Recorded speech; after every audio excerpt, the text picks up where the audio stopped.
नमस्कार प्यारे साथियों, मैं सतेंद्र तोमर 6 जनवरी 2026 के करंट अफेयर्स में आपका स्वागत करता हूं। Target with Satendra YouTube channel की तरफ से। और आज जो है 6 जनवरी 2026 का करंट अफेयर्स में लेकर आया हूं आप लोगों के लिए। बहुत ही इम्पोर्टेंट न्यूज़ हैं जो कि एग्जाम लायक हैं। और आज के सेशन में हमें बेसिक जीएस बहुत देखने को मिलेगा, क्योंकि जो भी करंट अफेयर्स की घटनाएं होती हैं वो कहीं ना कहीं जो हमारी बेसिक नॉलेज होती है उससे जुड़ी रहती है ना? तो उसी को ध्यान में रखते हुए हम चीजों को आगे बढ़ाते हैं। तो सबसे पहला आज का पॉइंट हमारा, कर्नाटक में पहली बार दिखा है सैंडलवुड लियोपर्ड, है ना? या हम ये कह सकते हैं चंदनी तेंदुआ। ये चंदनी तेंदुआ नाम क्यों है ना? उस पे हम बात करेंगे। तो सबसे पहले तो अगर हम इसकी बात करें तो वैश्विक स्तर पर इसका जो कलर है वो माना गया है अल्ट्रा रेड स्ट्रॉबेरी कलर। अच्छा, जो कर्नाटक क्षेत्र है उस कर्नाटक में वहां पर चंदन के पेड़ लगाए जाते हैं, चंदन की खेती होती है, तो चंदन के बाग होने की वजह से इसका नाम जो है वो रख दिया गया है आपका सैंडलवुड लियोपर्ड या चंदनी तेंदुआ। अगर आप देखें तो कर्नाटक में ये हाल ही में देखा गया है, और कर्नाटक के अंतर्गत घटित होने वाली ये पहली ऐसी घटना है जब इसको देखा गया है। इस कलर का जो तेंदुआ है ये कर्नाटक में पहली बार देखा है। इससे पहले ये कहाँ पे देखा? राजस्थान में। कब? नवंबर जो है 2021 में ये आपका राजस्थान में देखा। इसका मतलब भारत में केवल 2 बार देखा गया है ये जो लियोपर्ड है, सैंडलवुड लियोपर्ड। वैश्विक स्तर पर अगर आप देखें तो ये अब तक 5 बार देखा गया। बहुत ही रेयर केस में दिखता है ये जानवर। और मैं आपको बता दूं कि इसका जो कलर है ना, वो काला रंग नहीं होता है। जैसे अगर हम देखें तो जो आपका लियोपर्ड है वो सामान्य तौर पर उसमें ब्लैक स्पॉट ज्यादा देखने को मिलते हैं, इसमें काले रंग की कमी होती है। उसका कारण क्या है? तो उसका कारण है हाइपोमेलानिज्म। हाइपोमेलानिज्म की इसमें कमी पाई जाती है, जिसकी वजह से इसका जो काला रंग है वो लाइट हो जाता है, हल्का हो जाता है। जबकि एरिथ्रिज्म जो है वो इसमें ज्यादा होता है, जिसकी वजह से इसमें लालपन या जो ब्राउन या भूरापन जो है वो ज्यादा आ जाता है। अगर आप देखें तो कर्नाटक के विजयनगर जिले में ये देखा गया। एक व्यक्ति है जिनका नाम है संजय गुब्बी, और इनकी टीम है, और इनकी एक फाउंडेशन है ना, संजय गुब्बी की एक फाउंडेशन है। उस फाउंडेशन का जो नाम है वो है आपका हौलेमत्ती नेचर फाउंडेशन। इस फाउंडेशन के द्वारा कैमरे में इस लियोपर्ड को जो है कैद किया गया, कैप्चर किया गया। अगर आप देखें तो ये जो आपका तेंदुआ देखा गया है, ये जो लियोपर्ड देखा गया है, ये 7 वर्ष की एक मादा है ना? इसके साथ में ऐसा कहा जा रहा है कि एक शावक भी था, मतलब इसका एक बच्चा भी था। तो ये पर्यावरण के लिए जो है वो काफी यूजफुल है, हम कह सकते हैं। विश्व स्तर पर इसको 5 बार, 2 बार साउथ अफ्रीका में देखा गया है इसको, 1 बार तंजानिया में, और 2 बार आपका कहाँ पर? भारत में। पहले राजस्थान में देखा था, और अभी अगर आप देखें तो कर्नाटक में ये देखा गया है। तो ये कर्नाटक के लिए सबसे पहली बार ऐसी जो घटना घटित हुई है, ध्यान रखिएगा। तो एनवायरनमेंट के अकॉर्डिंग ये इम्पोर्टेंट, ये टॉपिक जो है वो काफी इंपॉर्टेंट हो जाता है। फिर हम बात करते हैं भारत में, है ना?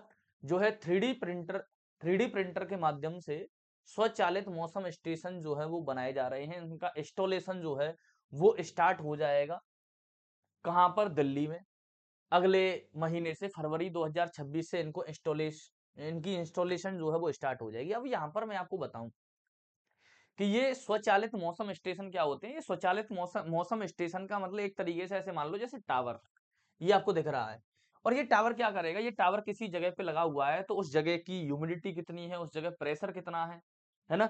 उस जगह जो है आपका टेम्परेचर कितना है ना? टेम्परेचर, प्रेशर, ह्यूमिडिटी, ये सारी चीजें, बारिश वगैरह, ये सारी चीजों के मौसम से संबंधित जो है वो जानकारी ये देगा, है ना? और इसको 3D प्रिंटर के माध्यम से बनाया जा रहा है, तो इसीलिए बोला गया है कि 3D प्रिंट स्वचालित मौसम स्टेशन, है ना, ऑटोमेटिक वेदर स्टेशन जो है वो आपका दिल्ली में इंस्टॉलेशन होगी इनकी। 3D प्रिंटर के माध्यम से इनको बनाया जा रहा है। इसको बनाने वाला जो संस्थान है उसका नाम है भारतीय उष्णकटिबंधीय मौसम विज्ञान संस्थान, है ना? या इसको हम बोल सकते हैं आपका Indian institute of tropical meteorology, है ना? ये कहां पर है? ये पुणे में है। इसकी स्थापना 1962 में हुई थी। और ये जो संस्थान है ये जिस मिनिस्ट्री के अंतर्गत आता है वो मिनिस्ट्री है ministry of earth and science, है ना? या जिसको हम बोल सकते हैं पृथ्वी विज्ञान मंत्रालय। इसके अंतर्गत ये संस्थान आता है, सरकारी संस्थान है। भारत सरकार ने एक मिशन लॉन्च किया था, उस मिशन का नाम था मिशन मौसम। और मिशन मौसम के तहत है ना 2024 से लेकर 2026 इसमें जो आपका 2000 करोड़ रुपए जो है वो इन्वेस्ट किया था। सरकार ने ये कहा था कि 2024 से लेकर 2026 तक हम मिशन मौसम पर 2000 करोड़ रुपए खर्च करेंगे, है ना। तो उसी का पार्ट है ये, जिसके अंतर्गत मुख्य रूप से 4 शहरों को, है ना, क्योंकि जलवायु परिवर्तन से संबंधित जो घटनाएं हैं वो शहरों में ज्यादा है। गांव तो ठीक है, कोई दिक्कत नहीं है, गांव में सारी चीजें ठीक चल रही हैं लगभग लगभग, लेकिन शहरों में समस्या ज्यादा है। तो इसलिए शुरुआत में 4 शहरों को टारगेट किया गया, आपका कौन सा, दिल्ली, मुंबई, चेन्नई और कोलकाता। बड़े बड़े 4 जो है वो मेगा सिटी हैं जिनको टारगेट किया जा रहा है। इसके अंतर्गत अभी दिल्ली में सबसे पहले इंस्टॉलेशन जो है वो होगी। फिर हम बात करते हैं विश्व ब्रेल दिवस 2026। ये ब्रेल दिवस है क्या? ब्रेल एक लिपि है, स्क्रिप्ट है, जिसको दृष्टि बाधित लोग पढ़ते हैं। जिन लोगों की, है ना, रोशनी चली गई है, वो हाथों से टच करके जो है वो इस लिपि को पढ़ते हैं। इस लिपि में होता क्या है कि इस लिपि में छिद्र होते हैं, सूक्ष्म छिद्र होते हैं। बिल्कुल जैसे पासा होता है ना, तो पासे पे एक छिद्र हो गया, और एक छिद्र का मतलब क है। 2 छिद्र हो गए तो उसका मतलब ख है। 3 छिद्र हैं उसका मतलब ग है। इसका मतलब जो छिद्र होते हैं, उन छिद्रों के माध्यम से जो भी व्यक्ति जिसकी रोशनी नहीं है वो पढ़ता है कि क्या लिखा हुआ है। अगर आप देखें तो हमारा जो संविधान है वो भी ब्रेल लिपि में तैयार किया जा रहा है ना। उसकी पहली कॉपी तो निकल चुकी है। इसका मतलब जो दृष्टिबाधित लोग हैं वो भी पढ़ सकेंगे। ये वैश्विक क्षेत्र में एक क्रांति है। और इसका नाम ब्रेल लिपि क्यों लिखा जो है रखा गया है? तो एक व्यक्ति थे जिनका नाम था लुई ब्रेल, फ्रांस के एक टीचर थे, शिक्षक थे। इन्होंने इस लिपि का आविष्कार किया था, जिसकी वजह से इनके नाम पर जो है इसको ब्रेल स्क्रिप्ट नाम दिया गया। इनका जन्म हुआ था 4 जनवरी 1809 को, जिसकी वजह से 4 जनवरी को संयुक्त राष्ट्र संघ यूएनओ के द्वारा 2019 में यह घोषणा की गई कि हम हर साल विश्व ब्रेल दिवस जो है वो मनाएंगे। अगर आप देखें तो ब्रेल लिपि को बढ़ावा देने के लिए जो है आपका बीएमडब्ल्यू संगठन काम कर रहा है, यूनेस्को काम कर रहा है, यूएनओ, है ना, संयुक्त राष्ट्र संघ भी जो है वो काम कर रहा है। यूनेस्को आपका united nation environment scientific cultural organisation, ये ध्यान रखिएगा, यूनेस्को नामक संस्था है। ये आपका यूएनओ हो गया। ये सब बढ़ावा दे रहे हैं ब्रेल लिपि को, है ना। तो ब्रेल लिपि जो है वो दृष्टिबाधित लोग जिस लिपि को पढ़ते हैं उसे ब्रेल लिपि कहा जाता है। 4 जनवरी को इसकी थीम क्या है? Digital empowerment and bridging the digital divide, है ना, ये इसकी थीम है 2026 में जो मनाया गया है 4 जनवरी को। ये ध्यान रखिएगा। फिर हम बात करते हैं ये कलाई सेकंड हाइड्रो पावर प्रोजेक्ट, इसको मंजूरी मिल चुकी है। इसको मंजूरी मिल क्यों नहीं रही थी, पहले हम उस पर बात करेंगे। और ये मोदी जी का एक मास्टर स्ट्रोक माना जा रहा है, क्योंकि ये जो डैम बनाया जा रहा है आपका कलाई सेकंड, ये बिल्कुल चीन सीमा के निकट है। तो ये अंजाव जिला अरुणाचल प्रदेश में लोहित नदी पर ये प्रोजेक्ट जो है वो आपका बनेगा। इसके अंतर्गत जो है वो एक बांध बनाया जाएगा, जिसके माध्यम से हाइड्रो इलेक्ट्रिसिटी, जल विद्युत का उत्पादन होगा। मैं आपको बता दूं कि पर्यावरण प्रभाव आकलन जो है वो आपका बेबकॉस लिमिटेड के द्वारा जारी किया गया था। और इसमें एक पक्षी का जिक्र नहीं किया था जिसका नाम था व्हाइट वैलिड हेरोन, है ना। या वैली, वैली किसको बोलते हैं? पेट को बोलते हैं ना, यानी ऐसा बगुला जिसका पेट कैसा हो, सफेद हो, है ना, व्हाइट वैलिड हेरोन, श्वेत उदर बगुला जो है, इसका जिक्र जो है वो नहीं किया गया था। क्योंकि जब भी कोई डैम बनाया जा रहा है तो वहां के जीव जंतु अगर इससे प्रभावित हो रहे हैं तो सारी चीजों का वर्णन जो है वो उसमें होना चाहिए।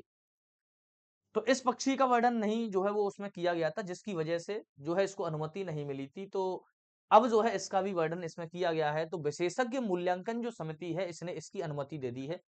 ये 1200 मेगावाट का एक प्रोजेक्ट होगा।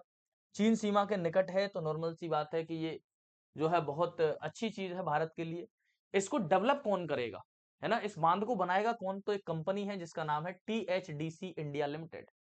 टीएचडीसी इंडिया लिमिटेड या टेहरी हाइड्रो डेवलपमेंट कॉर्पोरेशन, ये सरकारी क्षेत्र की एक कंपनी है या सरकारी कंपनी है, ऐसे मान लीजिए।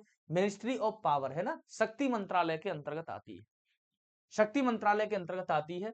और ये टीएचडीसी इंडिया लिमिटेड जो है ये किस कंपनी का पार्ट है? तो हम कह सकते हैं कि एनटीपीसी का पार्ट है, नेशनल थर्मल पावर कॉर्पोरेशन, 1975 में स्थापित, हेडक्वार्टर न्यू दिल्ली में। इसी संस्था की एक ब्रांच मान लीजिए टीएचडीसी को, जो इस बांध को बनाएगी। ये बांध कंक्रीट ग्रेविटी डैम है ना, कंक्रीट से बना हुआ ग्रेविटी डैम है, जिसकी ऊंचाई 128.5 मीटर होगी। इसकी लागत आएगी 14,176 करोड़ रुपए। 14,176 करोड़ रुपए इसकी लागत आने वाली है इस डैम की। और चीन के बॉर्डर पे जो है वो बनाया जा रहा है, अरुणाचल प्रदेश के अंतर्गत, है ना। तो वहां पर बिजली का पहुंचना, बिजली का प्रोड्यूस होना, इससे बहुत सारी सुविधाएं, है ना, जो है वो हम, इसके अलावा सेना को इससे जो है वो मदद मिलेगी, नॉर्मल सी बात है। यहाँ पर एक टाइगर रिजर्व है जिसका नाम है नामदफा टाइगर रिजर्व, और एक और टाइगर रिजर्व है कमलंग टाइगर रिजर्व। इन दोनों में ये बगुला जो है वो पाया जाता है। लोहित नदी का क्षेत्र है। लोहित नदी ब्रह्मपुत्रा नदी की एक सहायक है, ट्रिब्यूटरीज है, ध्यान रखिएगा, है ना। लोहित नदी जो है वो, अच्छा, टीएचडीसी का हेडक्वार्टर कहां पर है? टीएचडीसी की स्थापना 12 जुलाई 1988 को हुई थी, ऋषिकेश में इसका हेडक्वार्टर है। ये एनटीपीसी की एक ब्रांच मान लीजिए, टीएचडीसी। एनटीपीसी 1975 में और टीएचडीसी जो है वो आपकी 1988 में स्थापित की गई। फिर हम बात करते हैं जो व्हाइट वैलिड हेरोन, जो हेरोन है ना, श्वेत उदर वाला जो बगुला है, इसको IUCN, international union of conservation for nature, इस आईयूसीएन ने रेड डाटा बुक में इसको क्रिटिकली एंडेंजर्ड में शामिल किया है। किसमें? क्रिटिकली एंडेंजर्ड, गंभीर रूप से संकटग्रस्त की कैटेगरी में इसको शामिल किया है। और हमारा जो कानून है वन्यजीव संरक्षण अधिनियम, वाइल्ड लाइफ प्रोटेक्शन, है ना, या वाइल्ड लाइफ कंजर्वेशन एक्ट 1972, इसकी ये शेड्यूल 1 है ना, अनुसूची जो आपकी पहली है, उसमें शामिल किया गया है। गंभीर रूप से जो है वो इसको प्रोटेक्ट किया गया है, ध्यान रखिएगा। फिर हम बात करते हैं आपका अंडमान एंड निकोबार से संबंधित एक न्यूज है। वो न्यूज क्या है वो समझिए। न्यूज ये है कि जो अंडमान एंड निकोबार आइलैंड है, यहाँ पर हमारे गृह मंत्री अमित शाह के द्वारा एक इंटीग्रेटेड सिक्योरिटी हब जो है वो लॉन्च किया गया है। इंटीग्रेटेड सिक्योरिटी हब का मतलब सीधा सीधा इतना है कि यहाँ पर हाई टेक्नोलॉजी के माध्यम से हम इसकी निगरानी करेंगे अब अंडमान निकोबार द्वीप समूह की, क्योंकि हमारा भाग है अंडमान निकोबार द्वीप समूह।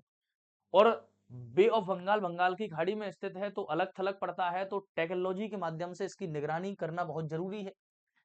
तो अंडमान निकोबार द्वीप समूह जो है, यहाँ पर जो है हम हाई टेक्नोलॉजी के माध्यम से निगरानी करेंगे। इसके साथ ही यहाँ पर 9 प्रोजेक्ट जो है लॉन्च किए इन्होंने, और 2 अतिरिक्त परियोजना, यानी टोटल 11 प्रोजेक्ट लॉन्च किए हैं, और इंटीग्रेटेड सिक्योरिटी हब लॉन्च किया है। ये तो करंट अफेयर्स की न्यूज है। मैं आपको बता दूं, अंडमान एंड निकोबार द्वीप समूह ये 572 द्वीपों का समूह है। इसमें टोटल जो आइलैंड है वो 572 है, जिनमें से 37 द्वीपों पर आबादी रहती है, बाद बाकी के निर्जन है। जो अंडमान है, ये यहां से लेकर यहां तक ये अंडमान हो गया, ये पूरा का पूरा हिस्सा निकोबार का है। अंडमान को निकोबार से अलग करने वाली जल संधि है जिसका नाम है 10 डिग्री चैनल, या इसको हम बोल सकते हैं 10 डिग्री उत्तरी अक्षांश, 10 डिग्री नॉर्थ लैटिट्यूड इसको हम बोलेंगे। अच्छा, अंडमान में कौन से अंडमान को? तो लिटिल अंडमान को कार निकोबार से अलग करती है। किससे? लिटिल अंडमान को कार निकोबार से 10 डिग्री जो है वो अलग करती है, ध्यान रखिएगा।